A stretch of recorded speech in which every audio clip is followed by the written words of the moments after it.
Chapter 1. On our third wedding anniversary, Miranda kissed her assistant, Philip, in front of everyone at the company's annual meeting. The applause from the audience was thunderous, and the host joked, "The marketing manager has found true love." I sat in the crowd, holding a champagne glass, smiling and clapping. When Miranda saw me, her face instantly turned pale, and she hurriedly pushed Philip away. If it were before, I would have rushed onto the stage to tear apart her facade, letting all of our colleagues have a laugh. But this time, my heart was as calm as still water. After the meeting, Miranda chased me to the parking lot, flustered, and explained, "Henry, listen to me. I had too much to drink just now. I started the car. Get in. We'll talk at home." She froze for a moment and carefully sat in the passenger seat. We didn't speak the entire way. At home, I went to the kitchen to warm up some milk. Miranda stood at the door, hesitating. "Don't you want to ask me about it?" Her voice was tentative. I calmly turned around. "Ask about what?" "About what happened on stage." "Oh," I said flatly. "Congratulations to both of you." Miranda's face changed repeatedly, and finally, biting her lip, she said, "Henry, I was just confused for a moment. Philip, what happened to him? He said he was going to quit, and I couldn't bear it." I put the cup down and turned to look at her. "So, you're trying to keep him this way?" "No." She quickly denied it. "We didn't have anything." I nodded. "Good. Nothing's going on." I then took the milk and went to the study. Behind me, I heard Miranda sobbing, but I ignored it. In the past, I couldn't stand to see her cry every time her eyes reddened. My heart ached terribly, and I wished I could bring the whole world to her feet. But now, her tears were nothing more than a crocodile's performance to me. That night, Miranda tiptoed into the study. "Honey, I was wrong. Please forgive me." She kneeled beside my chair, tears falling steadily. This used to work on me. I'd always soften and then hug her, telling her it was okay. But this time, I just glanced at her and continued with my paperwork. "Miranda, get up. The floor is cold." A glimmer of hope flashed in her eyes. "Does that mean you forgive me?" "No," I said without looking up. "Just reminding you to take care of your health." She froze there, not moving for a long time. After signing the last contract, I stood up and walked toward the bedroom. As I passed by her, I paused. "By the way, starting tomorrow, you'll sleep in the guest room." "Why?" She panicked. "I have a cleanliness obsession." These words landed like a slap on her face. Miranda's face immediately turned bright red, but I had already entered the bedroom and shut the door. Through the door, I heard her crying louder and louder. In the past, I would have felt sorry and opened the door to comfort her. Now, it just felt noisy. I put on my headphones and continued working. Chapter 2. The next day, when I arrived at the company, Miranda was already waiting at my office door. She was wearing delicate makeup and the dress I had once complimented her on, holding breakfast in her hands. "Honey, I bought you milk and bread." I took the breakfast, said thank you, and then threw it straight into the trash. "Henry." She couldn't help but raise her voice. I glanced at her. "Mind the occasion." "Manager Miranda." Her face alternated between pale and flushed, and she eventually gritted her teeth and returned to her office. During the morning meeting, I sat in the main seat, while Miranda and Philip sat across from me. Philip was wearing a new suit today, and his hair was neatly styled. He looked young and handsome. From time to time, he stole glances at Miranda, his eyes full of admiration. Miranda, on the other hand, kept staring at me, trying to find some sign of concern on my face. Unfortunately, I remained expressionless throughout. Halfway through the meeting, Philip's phone rang. It was Pikachu's ringtone. He blushed, hung up, and muttered. "Sorry," I calmly said. "Assistant Philip, please keep your phone on silent during the meeting." "Yes, President Ku," Miranda chimed in. "He's only been with us for a short time and doesn't fully understand the rules." I looked at her. "Manager Miranda, as his direct supervisor, you should train him better in professional etiquette." "Yes, I will." After the meeting, I kept Miranda behind.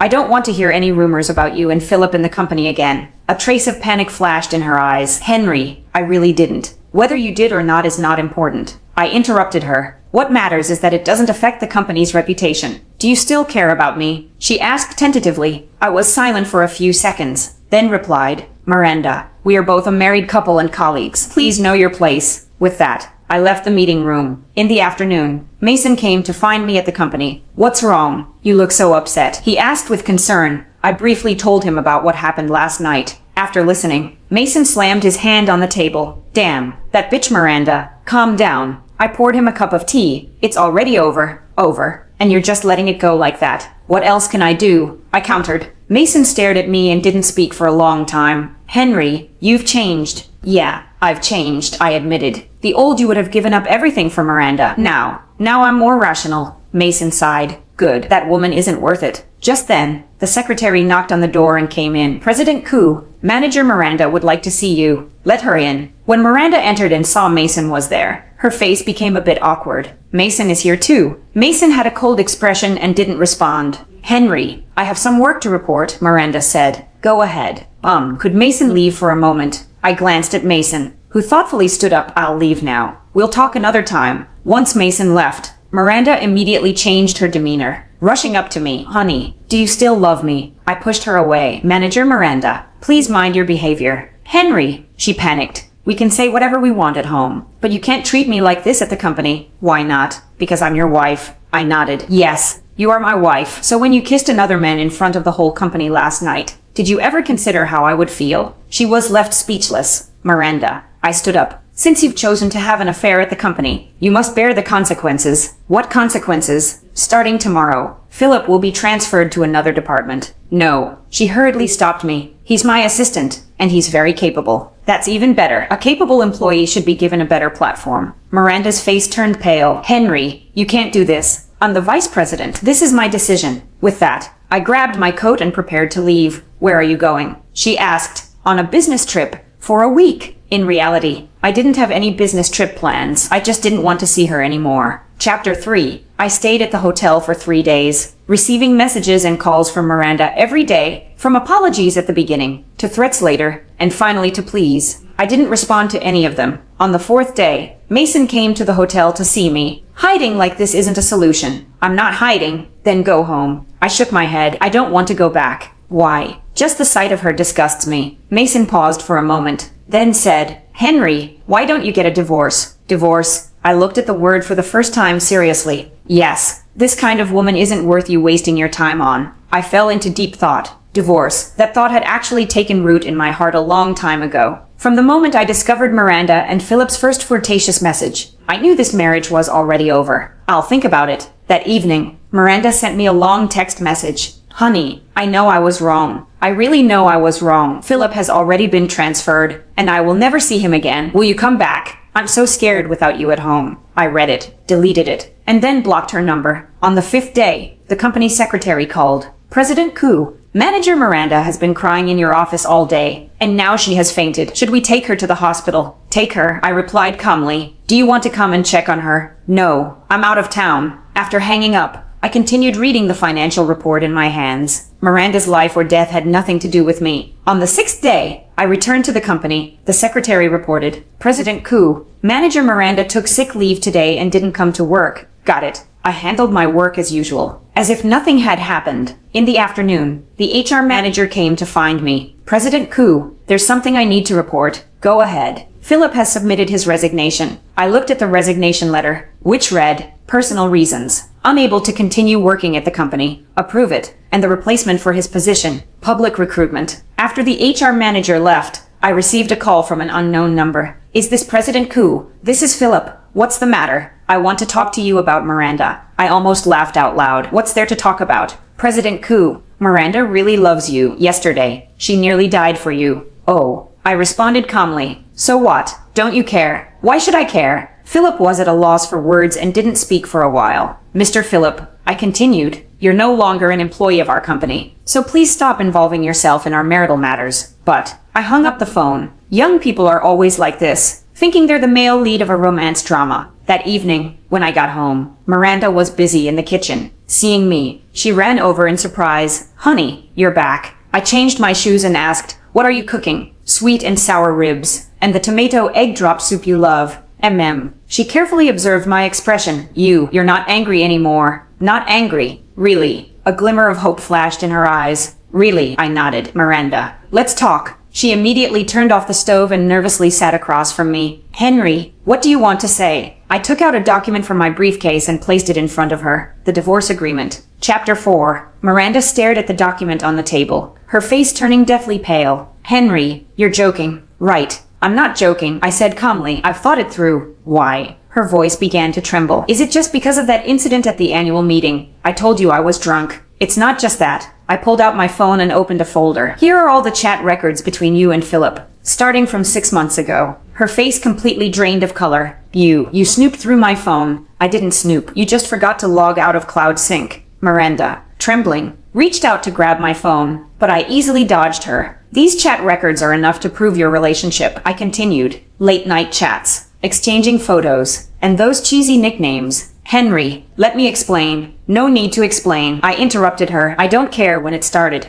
I just want this marriage to end. Suddenly, Miranda knelt in front of me. Honey, I was wrong. I really was wrong. Get up. I won't get up. She clung tightly to my leg. Henry, I can't live without you. I'll die without you. I looked down at her, but there was no stir in my heart. In the past, I couldn't bear to see her in such a humble position. As long as she showed the slightest weakness, I'd feel an overwhelming sense of sympathy. But now, I just felt like it was all fake. Miranda, you won't die, I said. You have Philip. I have nothing with Philip. She quickly denied it. We're just colleagues. I took out my phone and showed her a photo. It was a picture of them hugging outside a hotel, dated a month ago. Is this just a colleague relationship? When Miranda saw the photo, she was completely overwhelmed with despair. Henry, she released my leg and collapsed onto the floor. When did you start doubting me? The first time I saw you send him, I miss you, in the middle of the night. Then why didn't you question me? Would it have mattered? I retorted. Would you have admitted to it? She fell silent. Miranda, I'll give you 3 days to think about it. After 3 days, whether you sign or not, I'll file for divorce. With that, I grabbed my coat and prepared to leave. Where are you going? She hurriedly asked. The hotel. Henry Koo. She tried to get up to chase after me but collapsed back down due to weak legs. You can't treat me like this. Why can't I? Because I love you. I stopped,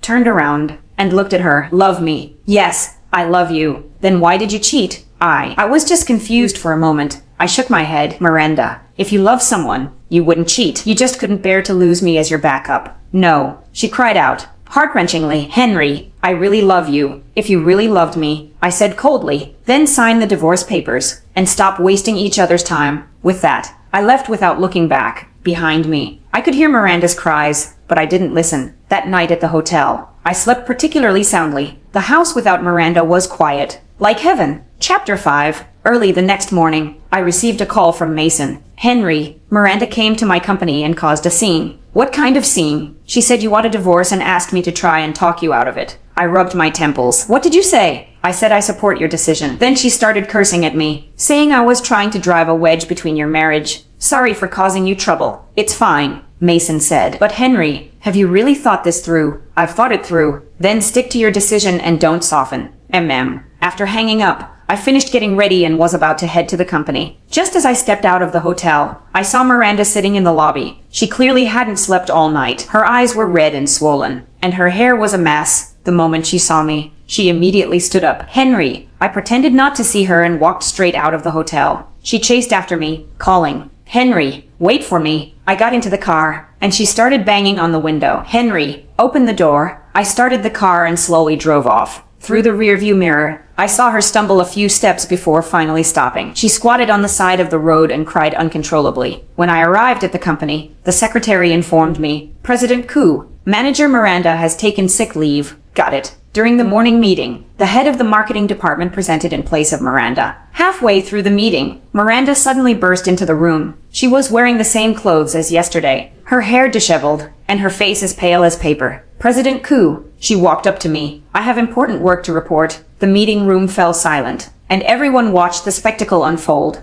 Manager Miranda, you're on sick leave. You shouldn't be here, I said calmly. I'm not sick. She raised her voice. I want to work. Manager Miranda, please calm down. I am calm. Suddenly, she dropped to her knees. President Koo, please don't abandon me. The sound of gasps filled the room. I stared at her expressionlessly. Manager Miranda, this is a company. Please be mindful of the occasion. I don't care about the occasion. She cried. Henry, I can't live without you. I pressed the intercom. Security, please come upstairs. Henry, she panicked. You can't do this to me. Security arrived quickly, and I gestured to them. Please escort Manager Miranda out. Yes, President Koo. The security guards tried to help Miranda, but she struggled desperately. Don't touch me. Henry Koo, you can't do this. In the end, she was escorted out of the meeting room by security. I continued hosting the meeting as if nothing had happened, but I could feel everyone secretly watching me. After the meeting, the vice president approached me. Henry, this can't go on. I know. The company's image is very important. I'll handle it. In the afternoon, the HR department informed me, President Koo, Manager Miranda has been suspended by the board of directors. Reason, she has affected the company's image. I nodded without saying anything. In fact, This outcome was expected. Miranda's actions today had seriously violated company policies. That evening, I was in my hotel room handling documents when the doorbell rang. When I opened the door, it was Philip. President Koo, may I come in to talk? I stepped aside. Please come in. He sat down and got straight to the point. President Koo, I want to talk to you about Miranda. Still about her? Yes, he nodded. Miranda tried to commit suicide by cutting her wrists today. The pen in my hand stopped. What? Luckily, the neighbors found her in time. She's now in the hospital, undergoing emergency treatment. I was silent for a few seconds, then asked, why are you telling me this? Because she kept calling your name. Oh. Philip was stunned by my indifference. President Koo, aren't you the least bit worried?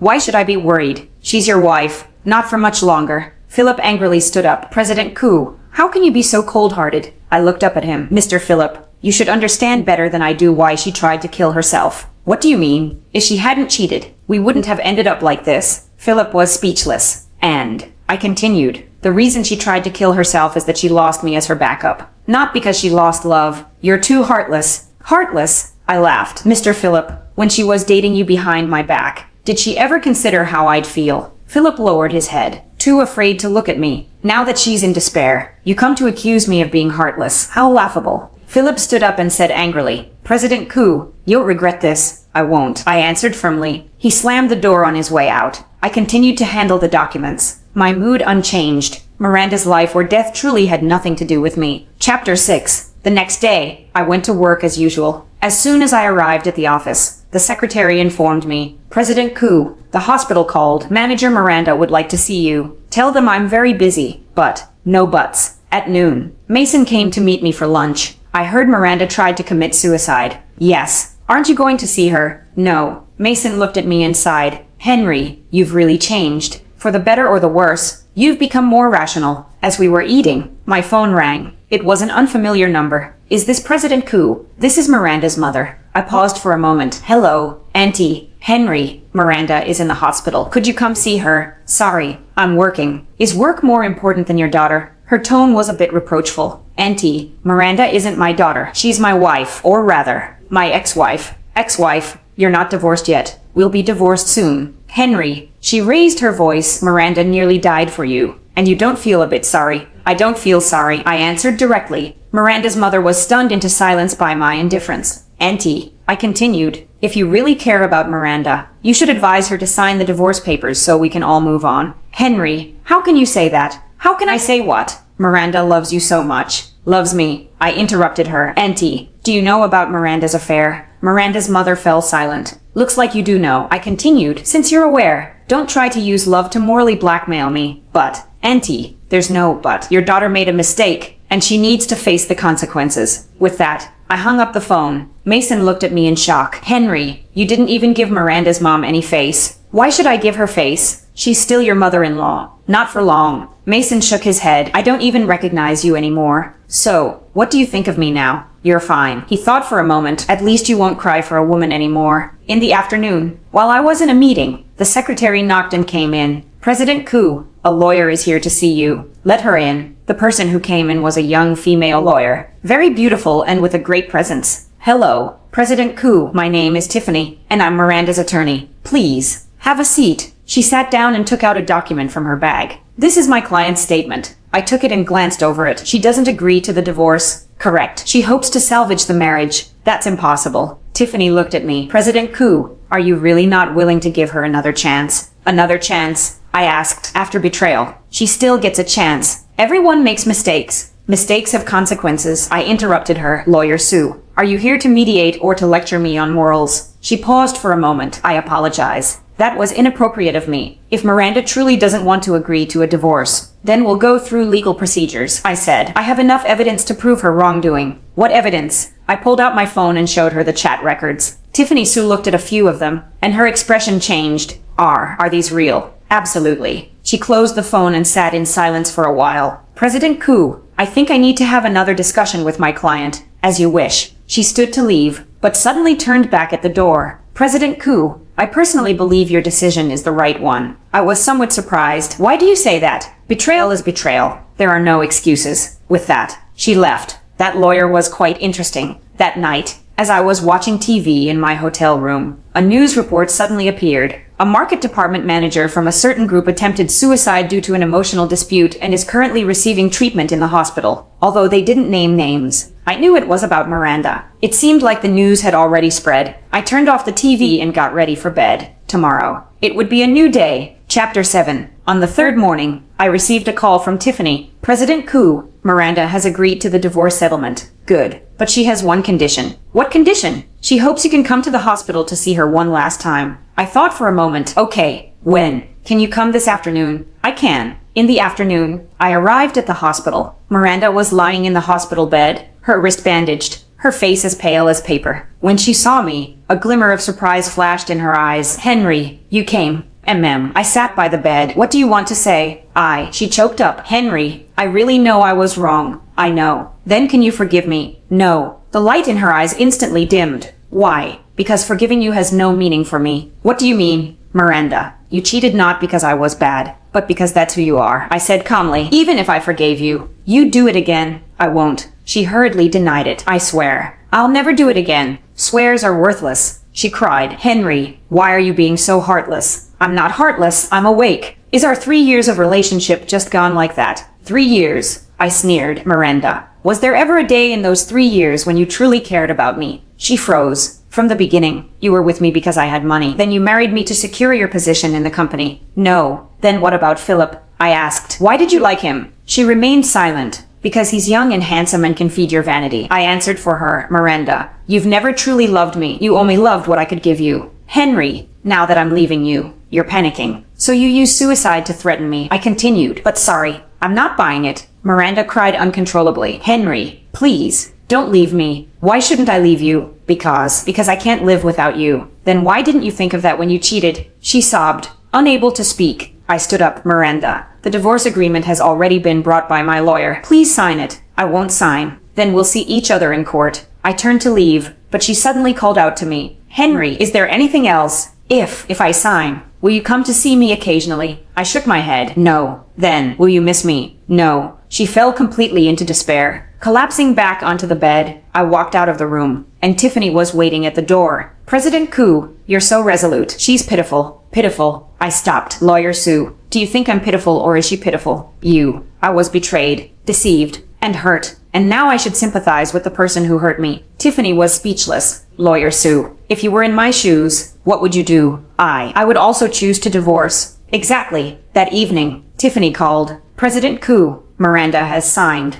Good. When should we proceed with the divorce formalities? The sooner, the better. How about tomorrow morning? That's fine. After hanging up, I let out a long breath. Finally, it's about to end. This painful marriage is finally coming to an end. Chapter 8. The next morning, Miranda and I went to the Civil Affairs Bureau to finalize our divorce. She was sitting in a wheelchair, her face pale, her eyes hollow. Throughout the entire process, she didn't say a word. When the staff handed us the divorce certificate, she suddenly started crying. Henry, she choked up. Is it really over? It's over. I put the divorce certificate away. Miranda, you're free now. I don't want to be free, but I do. With that, I walked out of the Civil Affairs Bureau without looking back. The sun was shining outside, and I took a deep breath. The feeling of freedom was so good. Tiffany drove me back to the company. President Koo, how are you feeling now? She asked. Good. Aren't you sad at all? Why should I be sad? After all, it's been 3 years of a relationship. Lawyer Sue. I looked at her. Do you think one-sided love counts as love? She thought for a moment. No, it doesn't. Exactly. When we arrived at the building downstairs, before I got out of the car, I said to her, Lawyer Sue, thank you for your help. You're welcome. She smiled. President Koo, I actually admire you. Why? Not everyone can let go so decisively. That's because it wasn't worth it. She nodded. President Koo, if, and I mean if, you'd be willing, could we be friends? I was a bit surprised. Of course. Can I have your contact details? Sure. We exchanged phone numbers. President Koo, she said shyly. Actually, I think you're a really good person. Thank you. A man like you will definitely find a better woman. I smiled. Thank you for the good wishes. After seeing Tiffany off, I returned to my office. The secretary told me, President Koo, the chairman wants to see you. I went to the chairman's office. Henry, sit. The chairman gestured for me to sit. I heard you got a divorce. Yes. You handled Miranda's situation well. Thank you, Chairman. The company is not a charity. It cannot tolerate people who corrupt its atmosphere. I understand.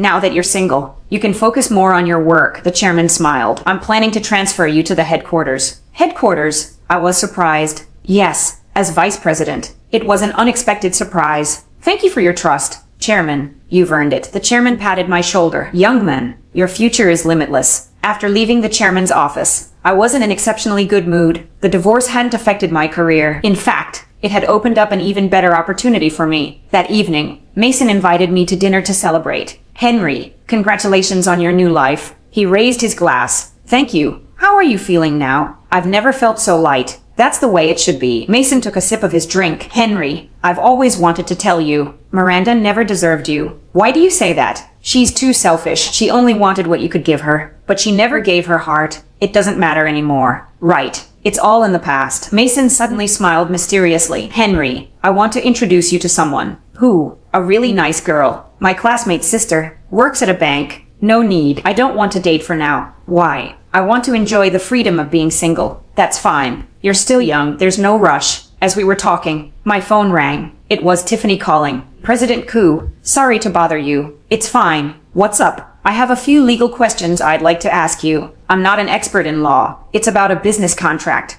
and I'm sure you know more than I do. Well, how about we find a time to discuss it in detail? That works. When would be convenient for you? How about tomorrow night? Okay, let's pick a place. Sounds good. After hanging up, Mason smiled and said, Henry, that didn't take long. A woman already called you. It's not what you think. She's a lawyer, and we have business to discuss. A lawyer. Mason's eyes lit up. Is she the one who helped you with the divorce? Yes. Is she pretty? She's okay. Henry, I think this is a good opportunity. What opportunity? An opportunity to pursue her. Mason said seriously. You just got divorced, and you need a fresh start. Stop talking nonsense. She's here for business. Business that could turn into something more. I shook my head and didn't respond to his words. But honestly, Tiffany did leave a good impression on me. She was professional, rational, and principled, completely different from Miranda. Maybe this truly was a new beginning. Chapter 9. The next evening, I met Tiffany at a quiet cafe. She was wearing a white shirt and a black skirt, looking intellectual and elegant. President Koo, thank you for taking the time to meet with me. It's my pleasure. I sat down and asked, what legal issues do you need my help with? Well, she seemed a little embarrassed. Actually, it's not a legal issue. Then what is it? I'd like to treat you to a meal, to thank you for trusting me with your divorce case. I was momentarily taken aback, then smiled. So that's it. You don't mind, do you? Of course not. We talked about a lot of things. From work to life, from interests to ideals. Tiffany was a very interesting person, humorous and insightful. President Koo, she suddenly asked, do you still miss Miranda? No, I answered without hesitation. Not even a little. Not at all. Why? Because she's not worth it. Tiffany nodded. President Koo, I think you're a very rational person. Rationality is sometimes forced. What do you mean? If you keep being emotional, the only one who gets hurt is yourself. She nodded thoughtfully. Lawyer Sue. I shifted the topic. Why did you choose to become a lawyer? Because I like the sense of fairness and justice. Do you think my divorce with Miranda was fair? Very fair, she said firmly. The person who made the mistake should bear the consequences. What would you do if your boyfriend betrayed you one day? I'd leave him. She answered without a second thought. Betrayal is betrayal. There are no excuses. I looked at her with admiration. Our views are very similar. Yes, she smiled. President Koo, actually, I think we're a good match. A good match for what? To be friends. She blushed a little. I smiled. Of course. I think we can be friends too. By the time we left the cafe, it was already quite late. I drove her home. And when we were downstairs at her place, she suddenly said, President Koo, if you don't mind, I'd like to ask you a personal question. Go ahead. Do you have feelings for me? I was a bit surprised by her directness, but I answered honestly, yes. A glimmer of joy flashed in her eyes. Then, can we try dating? Are you sure? I looked at her seriously. I just got divorced. I might need some time. I'm not in a hurry. She said, I can wait. Why? Because I think you're worth it. At that moment,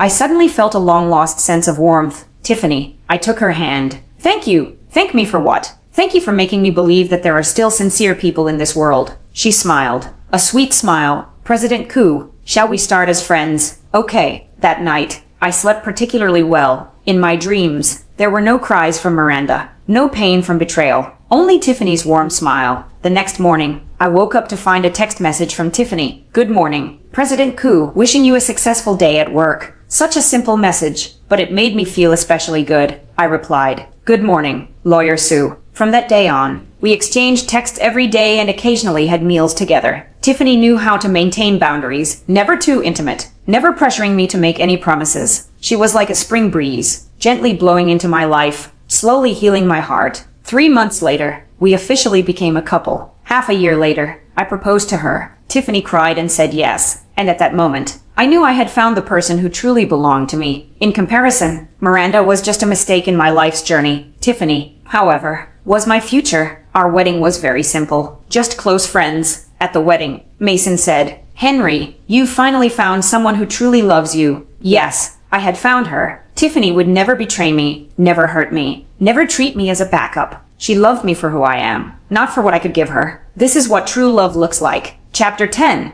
1 year after we got married, we had our own child. When Tiffany was pregnant, I cooked for her every day, went for walks with her, and listened to her talk about work. The feeling of being needed and cherished was something I had never experienced with Miranda. "Hubby," Tiffany suddenly asked me one day, "do you ever think about Miranda?" "No," I answered honestly. "She's already in the past for me." "Not even a little bit." "Not at all." I gently touched her belly. "All my attention now is on you and the baby." Tiffany smiled contentedly. After the baby was born, I truly experienced what the warmth of home meant. Every day after work, when I came home and saw Tiffany's gentle smile and the baby's cute face, I felt like the happiest person in the world. One day, Mason came over to visit. "Henry, you really look happy now." "Yes, I am very happy." "Do you remember how you cried your eyes out over Miranda 2 years ago?" "I do." I chuckled. "I was really foolish back then." "It wasn't foolish. It was just being too kind," Mason said. "You treated Miranda like a treasure, but she treated you like a fool. Let the past stay in the past."